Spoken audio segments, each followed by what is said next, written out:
Assalamualaikum warahmatullahi wabarakatuh. Bismillahirrahmanirrahim. Innal hamdalillah nahmaduhu wa nasta'inuhu wa nastaghfiruh wa na'udzu billahi min syururi anfusina wa min sayyiati a'malina. May yahdihillahu fala mudilla lahu wa may yudlil fala hadiyalah. Wa asyhadu an la ilaha illallah wahdahu la syarika lah wa asyhadu anna Muhammadan abduhu wa rasuluh. Amma ba'du.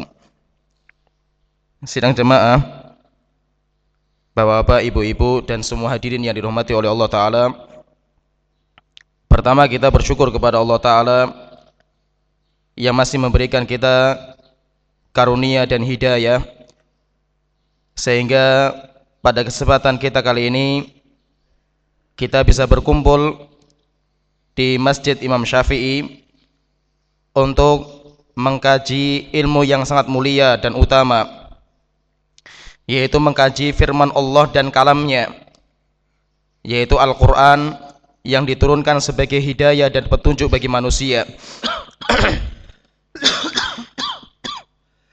Dan sebelum kita mulai pengajian ini bersama Syekh Abdul Karim, maka akan saya sebutkan sedikit biografi beliau supaya kita mengetahui kita belajar sama siapa. Nama beliau Syekh Abu Abdurrahman Abdul Karim As-Silmi Al-Jazairi. Beliau berasal dari negara Aljazair, dan beliau memang konsentrasi di dalam Al-Quran.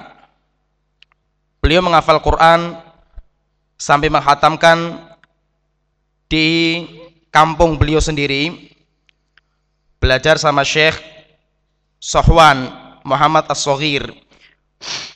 Kemudian setelah beliau menghatamkan Quran, maka beliau ditunjuk sebagai imam di beberapa masjid di kampung. Setelah itu beliau melanjutkan perjalanan dalam menuntut ilmu sampai ke Mesir, dan di Mesir beliau belajar di Al-Azhar, Universitas Al-Azhar, dan di situ beliau mengambil Fakultas Syariah.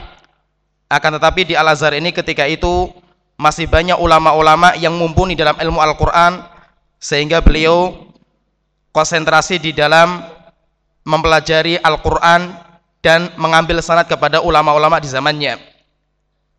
Di antara ulama masyayikh yang diambil ilmunya sama beliau, yang pertama Fadilatul Syekh Zakaria Abdul Ati, dan beliau mengambil ilmu dari Syekh Zakaria riwayatu Hafaz, yaitu mengambil sanad riwayat Hafaz. Kemudian yang kedua Fadilatul Syekh Ahmad Hamid Tu'aimah. Kemudian beliau mengambil ilmu dari Syekh Ahmad Hamid ini riwayatu Warash, mengambil sanad riwayatu Warash. Kemudian yang ketiga beliau mengambil sanad dari Fadilatul Syekh Ali Taufiq An-Nuhas, mengambil dari beliau Al-Qira'atul Asyr, 10 qiraah. Kemudian yang keempat beliau juga belajar kepada Fadilatul Syekh Muhammad Yunus Al-Ghulban, dan beliau mengambil dari Syekh Muhammad Yunus ini Al-Qira'atus Saba. Kemudian yang kelima beliau juga belajar kepada Fadilatul Syekh Abdul Fattah Madkur, dan beliau juga mengambil qiraah dari riwayat Hafaz. Setelah beliau menyelesaikan qiraah seperti ini, kemudian beliau baru melangsungkan perjalanan safar dakwah ke negeri Indonesia. Dan di negeri Indonesia beliau pertama kali singgah di Jogja, sekalian beliau kuliah di Surakarta, Universitas Muhammadiyah Surakarta, dan beliau mendapatkan gelar magister.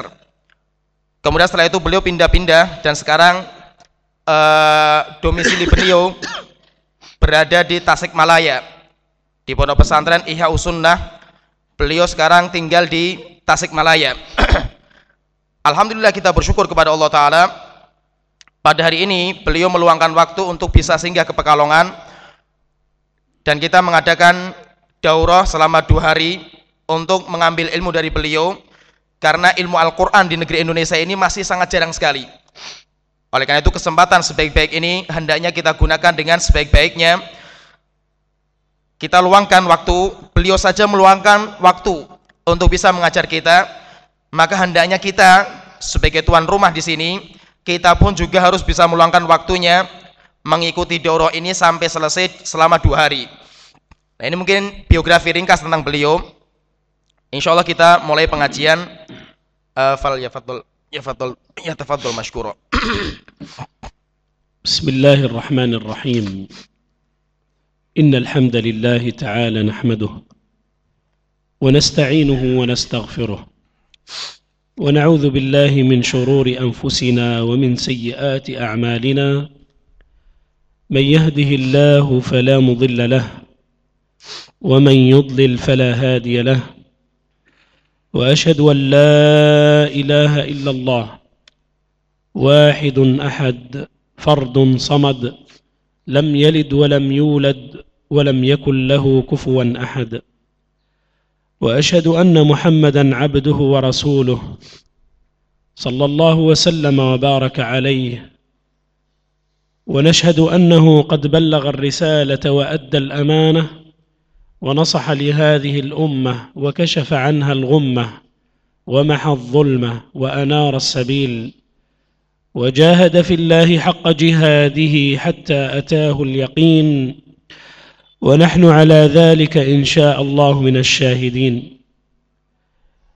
أما بعد، أحييكم بتحية الإسلام، وتحية الإسلام هي السلام. فسلام الله عليكم جميعا ورحمة الله وبركاته.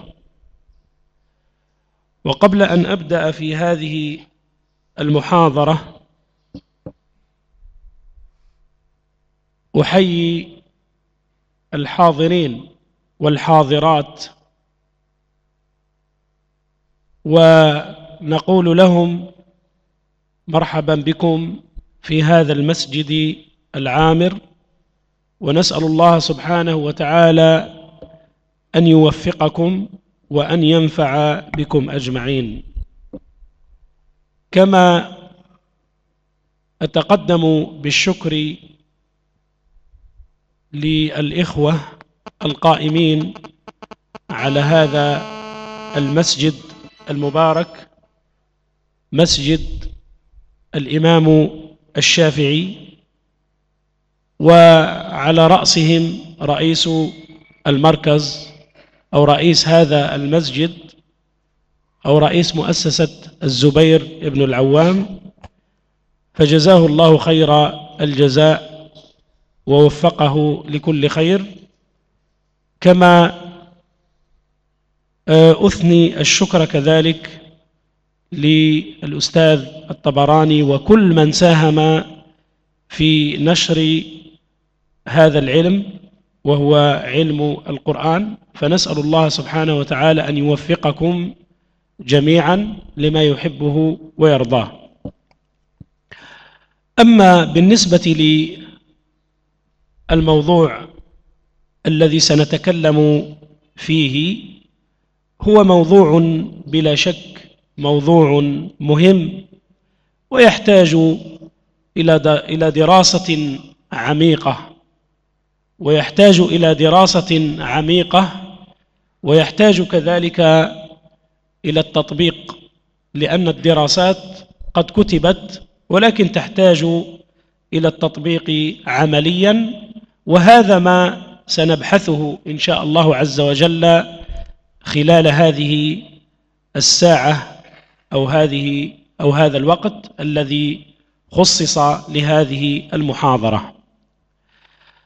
وكما سبق وأن ذكرت أن هذا الموضوع هو موضوع شائك وموضوع يحتاج إلى البحث، وقد بحثه بعض العلماء، ولكنه ما زال يحتاج إلى البحث العميق كما ذكرت.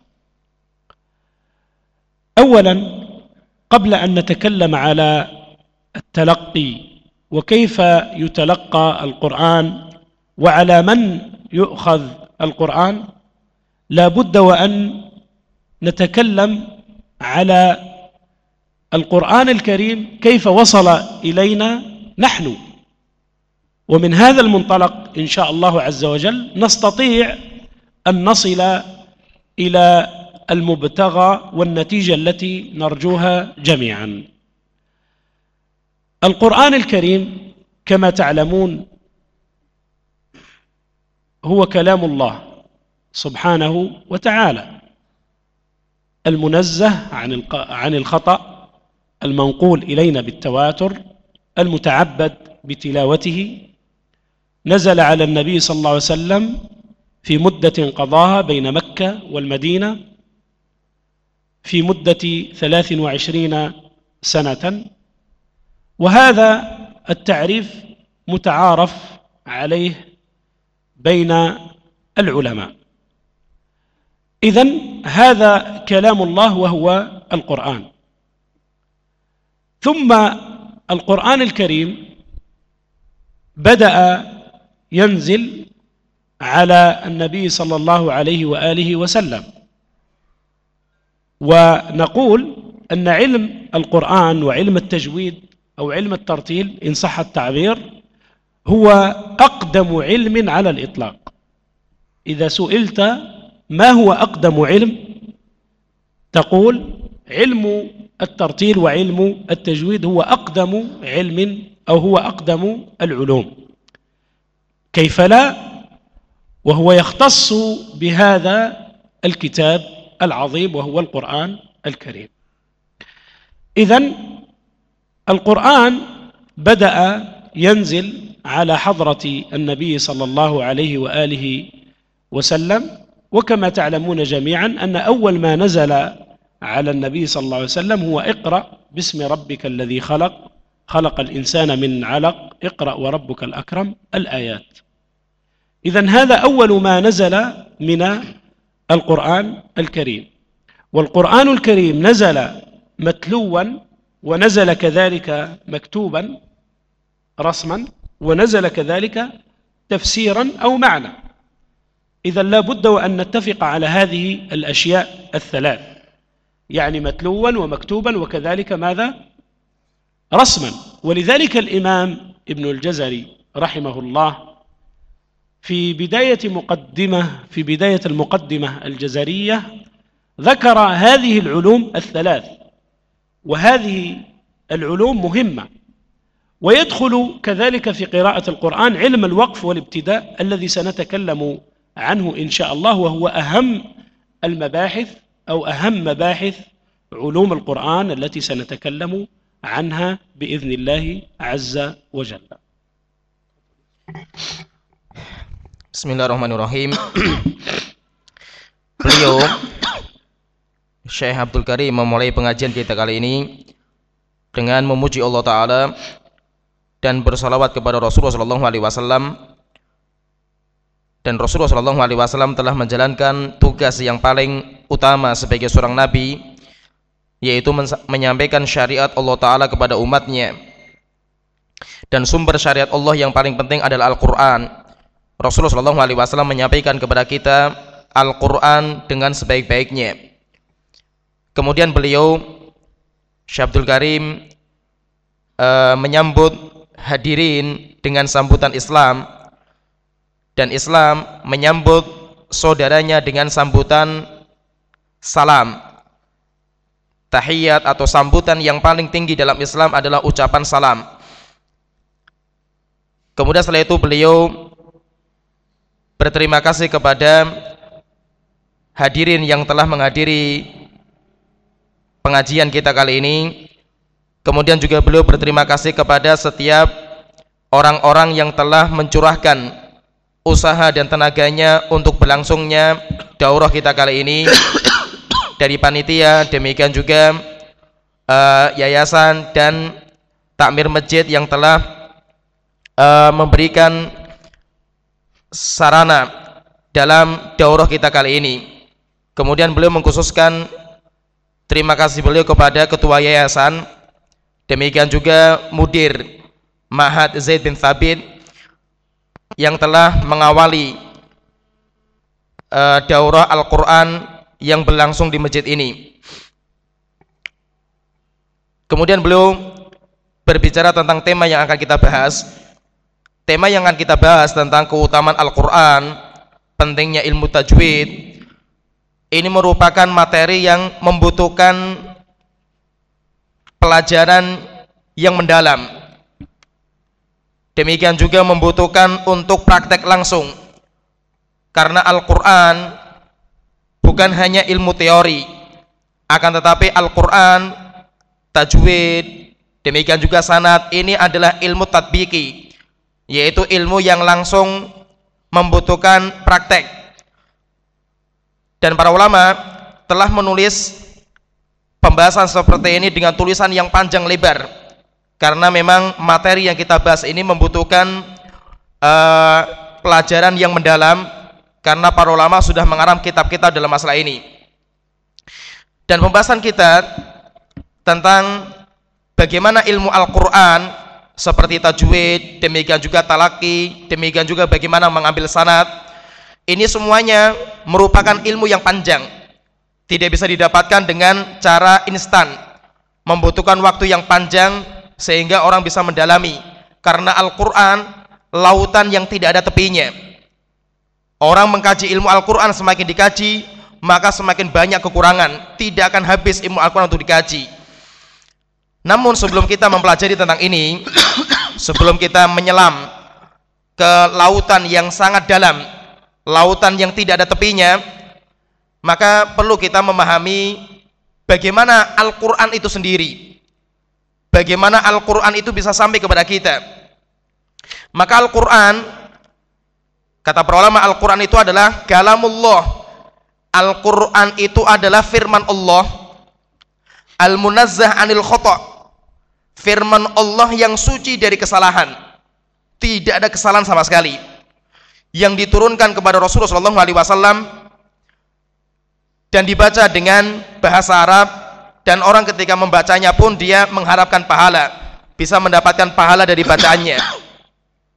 Ini adalah Al-Quran yang diturunkan Allah Ta'ala kepada Rasulullah SAW. Oleh karena itu Al-Quran adalah firman Allah, firman Allah yang sangat mulia dan utama. Ketika kita mengetahui Al-Quran itu merupakan firman atau ucapan Allah Ta'ala, maka mempelajari Al-Quran merupakan ilmu yang paling tinggi, ilmu yang paling mulia dan paling agung adalah ilmu untuk mempelajari firman Allah Ta'ala. Oleh karena itu kalau kita ditanya ilmu apa yang paling utama, maka kita katakan ilmu untuk mempelajari firman Allah. Sehingga semua ilmu yang bisa mendukung memahami firman Allah, ilmu tajwid, demikian juga ilmu-ilmu yang berkaitan masalah Al-Quran, merupakan ilmu yang paling utama. Kenapa? Kata para ulama, keutamaan ilmu itu tergantung pada apa yang dipelajari. Jika yang dipelajari itu utama, maka berarti ilmu mempelajarinya juga utama. Dan kita yakini bahwasanya perkara yang paling utama untuk dipelajari itu adalah firman Allah Ta'ala. Berarti ilmu untuk mendukung pemahaman kita kepada Al-Quran merupakan ilmu yang paling utama di atas ilmu-ilmu yang lainnya. Dan Al-Quran, wahyu Allah Ta'ala ini diturunkan kepada Rasulullah SAW dalam tahapan waktu yang sangat lama. Dan kita juga meyakini bahwasanya ayat yang pertama kali diturunkan Allah Ta'ala kepada kita adalah surat Al-Alaq, Iqra.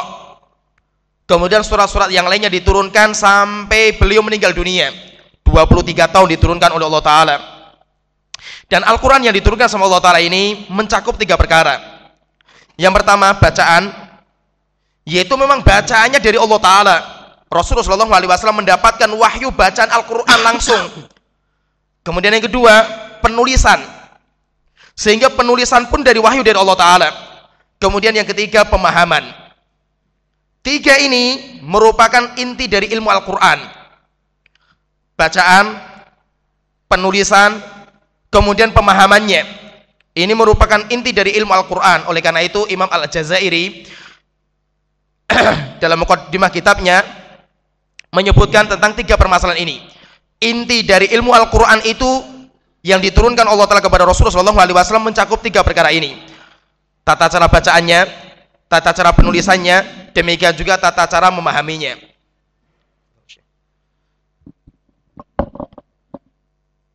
من هو معلم النبي صلى الله عليه وآله وسلم؟ إذا سألت أي أحد من الناس من هو معلم النبي صلى الله عليه وسلم، فإنه يقول لك جبريل عليه السلام. وهذا المعلم ما كان معلما عاديا أو كان من البشر، بل هو من الملائكة، كما قال الله سبحانه وتعالى: وإنه لتنزيل رب العالمين نزل به الروح الأمين. والروح هو من؟ هو جبريل عليه السلام. نزل به الروح الأمين على قلبك، على قلب النبي صلى الله عليه وآله وسلم، لتكون من الحمد لله لتكون من المنذرين. يهديكم الله ويصلح بالكم. نزل به الروح الأمين على قلبك، على قلب النبي صلى الله عليه وآله وسلم، لتكون من المنذرين، من المبلغين، بلسان عربي مبين. ويقول الله سبحانه وتعالى في سورة النجم: علمه شديد القوى ذو مرة فاستوى. علمه شديد القوى. إذن معلم النبي صلى الله عليه وآله وسلم كان ماذا؟ معلم النبي صلى الله عليه وسلم كان من الملائكة. وقول الله سبحانه وتعالى في سورة القدر: إنا أنزلناه في ليلة القدر وما أدراك ما ليلة القدر ليلة القدر خير من 1000 شهر تنزل الملائكة والروح فيها. وهذا يسمى التنزيل الأول. القرآن له تنزيلان: التنزيل الأول والتنزيل الثاني. والذي نتكلم عنه في هذه المحاضرة هو التنزيل الثاني وليس التنزيل الأول، لأن التنزيل الأول هو أن القرآن نزل على حسب الأحداث والوقائع. والله سبحانه وتعالى يقول في آية أخرى: وإنك لتلقى القرآن من لدن حكيم عليم. إذن نفهم من هذا أن التلقي لا بد وأن يكون بماذا؟ بواسطة. لا يمكن وأن تتعلم وحدك. ومن هنا نفهم أن النبي صلى الله عليه وآله وسلم كان يعرض في كل رمضان على جبريل عرضة كاملة. وهناك العرضة الأخيرة التي عرضها النبي صلى الله عليه وآله وسلم على جبريل. ومن خلال الكلام على النبي صلى الله عليه وآله وسلم وكيف تعلم ومن هو معلمه، نستطيع أن نربط ذاك بهذا الزمان الذي نحن فيه. وإلا كيف أو نقول كيف وصل إلينا القرآن؟ إذن القرآن وصل إلينا متواترا، والتواتر هو ما رواه جمع عن جمع يستحيل في حقهم الكذب عن النبي صلى الله عليه وآله وسلم. النبي صلى الله عليه وسلم وآله وسلم لما ينزل عليه القرآن يعلمه لمن؟ لأصحابه. ولا نريد أن نستطرد الكلام حول أو كيف علم الصحابة الكرام التابعين وتابع التابعين وهكذا إلى أن وصل إلينا القرآن، ولكن نتكلم على أن النبي صلى الله عليه وآله وسلم كان له معلم. لا نقول أن النبي صلى الله عليه وسلم تعلم لوحده، هذا لا يمكن أبدا، لأن الله سبحانه وتعالى قال في القرآن: وعلمك ما لم تكن تعلم وكان فضل الله عليك عظيما. إذن الله سبحانه وتعالى هو الذي بلغ القرآن إلى جبريل، وجبريل إلى النبي صلى الله عليه وسلم، يعني بواسطة الأمين جبريل إلى النبي صلى الله عليه وآله وسلم. هذه بعض الأمور التي يجب أن نفهمها قبل أن ندخل في غمار التعليم في هذا الزمان أو في الأزمنة القريبة إن شاء الله عز وجل. Jika kita ditanya siapa yang mengajarkan Al-Quran kepada Rasulullah SAW, ini pertanyaan penting, dan mengetahui tentang jawaban pertanyaan ini pun sangat penting, karena ini modal awal dalam belajar Al-Quran. Maka kita yakini yang telah mengajarkan Al-Quran kepada Rasulullah SAW itu adalah Malaikat Jibril. Malaikat Jibril lah yang telah mengajarkan Rasulullah SAW. Dan Malaikat Jibril adalah utusan dari Allah Ta'ala yang amanah dalam menyampaikan ilmu kepada Rasulullah SAW. Sehingga Malaikat Jibril ini dijuluki Al-Amin, seorang yang sangat amanah, makhluk Allah yang sangat amanah untuk mengemban ilmu disampaikan kepada yang lainnya.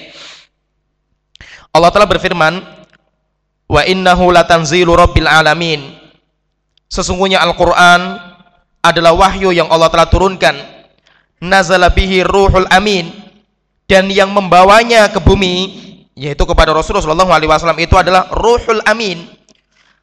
Malaikat Jibril dinamakan dengan ruh karena membawa Al-Quran sebagai kehidupan bagi roh kita. Namun Malaikat Jibril ini disifati dengan Al-Amin, orang atau malaikat yang sangat amanah dalam menyampaikan ilmunya, dalam menyampaikan wasiat Allah Ta'ala kepadanya.